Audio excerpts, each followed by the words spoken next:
अड़भंगी भगवान शिव के त्रिशूल पर विराजती काशी के इस परिक्षेत्र में भगवान भोलेनाथ शिव के इस मंदिर के प्रांगण में आज 12 दिवसीय विरहा आयोजन समिति के अध्यक्ष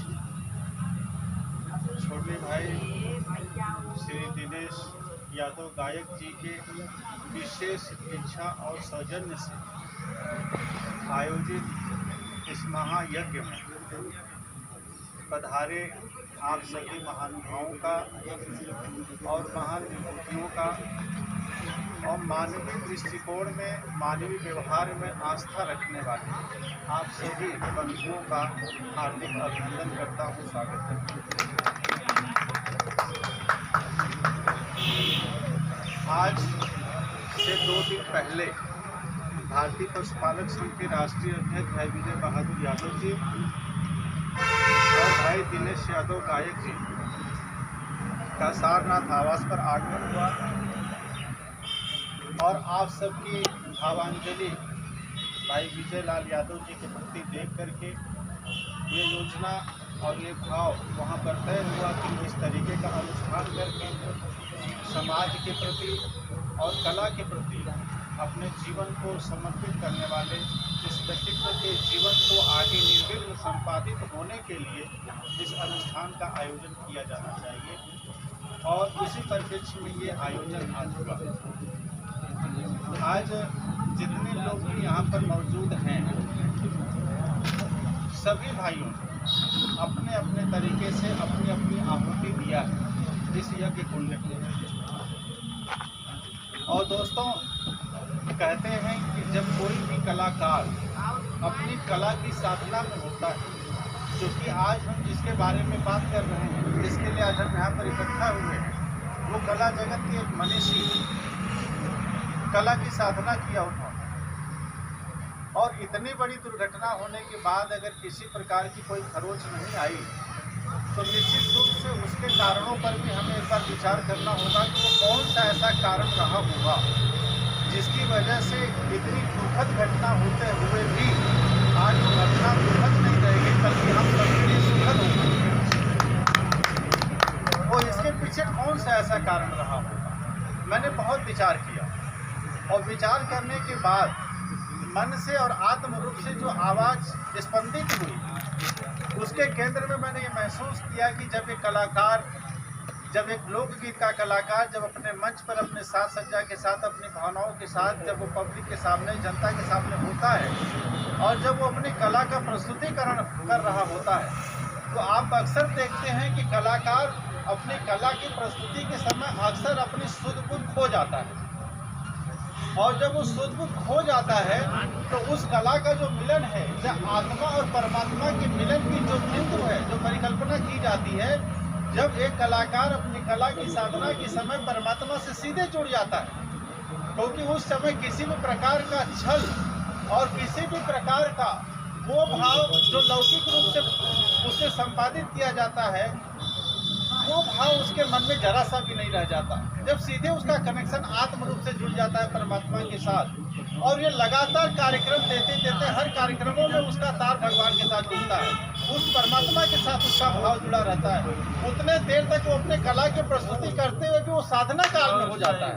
वो साधना करता है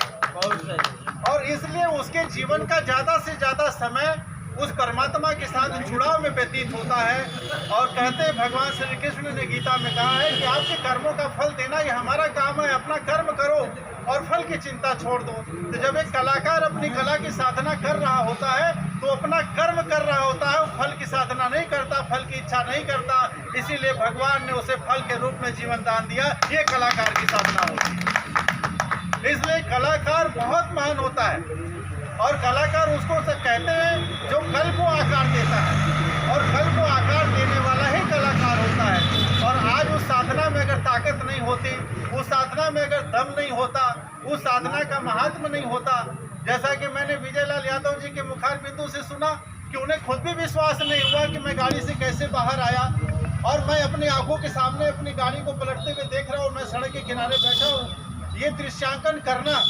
आप समझिए कि उस महान कलाकार का महान भाव उस परमात्मा के प्रति कैसा और मजबूत हुआ होगा, और जितने लोगों ने इस घटना से अपने आप को अवगत कराया या अवगत हुए, उन सभी लोगों का प्रकृति के प्रति, परमात्मा के प्रति, भगवान के प्रति आस्था मजबूत हुई। तो समय समय पर ये घटनाएं हमें बहुत कुछ सिखाती भी हैं, और ये घटनाएं क्यों घटित होती हैं और ये घटनाएं अच्छे और बुरे रूप में क्यों हमारे सामने आती हैं, इस पर भी प्रश्न जो पैदा होता है, उस पर भी विचार करने का और उसे अपने कर्म रूप में, अपने व्यवहार रूप में लाने का भी एक अवसर होता है। इसलिए हमें हर पल हर क्षण ये महसूस करना चाहिए कि हम अपने सकारात्मक कर्मों के साथ समाज में और जीवन में आगे बढ़ें, ताकि आने वाले समय में किसी के साथ भी इस तरीके की कोई घटना घटे नहीं होनी चाहिए। और एक बहुत अच्छे शायर ने एक शायरी लिखी थी कि न जाने कौन दुआओं में याद रखता है, न जाने कौन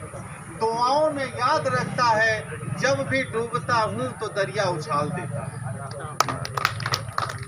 तो कर्मों का फल इसी रूप में आपके सामने प्रकट होता है। आज हम सब लोग आप सबके माध्यम से ये दुआ करते हैं, शुभकामना देते हैं कि कला जगत का ये महामनीषी जो सुरक्षित वापस जीवन दान देकर के लौटा है। एक शुरुआत हुई थी कला जगत के एक महामनीषी को, स्वर्गीय हीरालाल यादव जी को पद्म श्री मिला। ये बिरहा जगत के पहले ऐसे कलाकार थे जिन्हें पद्म श्री का अवार्ड मिला। और आज इस आध्यात्मिक केंद्र से आप सभी के बीच में मैं ये भावना प्रेषित करता हूँ कि आने वाले समय में बिरहा जगत के जो कलाकार हैं उन्हें ये राष्ट्रीय स्तर के अवार्ड, जिन्हें पद्मश्री, पद्म विभूषण और पद्म भूषण कहते हैं, ये अवार्ड इन्हें मिलना चाहिए। ये भी शुभकामना और ये भी कामना हम यहाँ से करते हैं। और इसके लिए भी एक जनभाव के रूप में जन भावना चलाने की जरूरत है, ताकि कलाकारों के जीवन दान जो परमात्मा ने दिए हैं उसके साथ साथ उनका सम्मान भी अब आगे बढ़े। इसके लिए भी हमने अनुष्ठान में आहुति डाली है, और मुझे भरोसा है कि आने वाले समय में इसका भी परिणाम प्रकृति हम सबके सामने लाएगी। इन्हीं बातों के साथ मैं अपनी बातों को विराम देना चाहता हूँ। बहुत बहुत धन्यवाद, बहुत बहुत आभार आपको।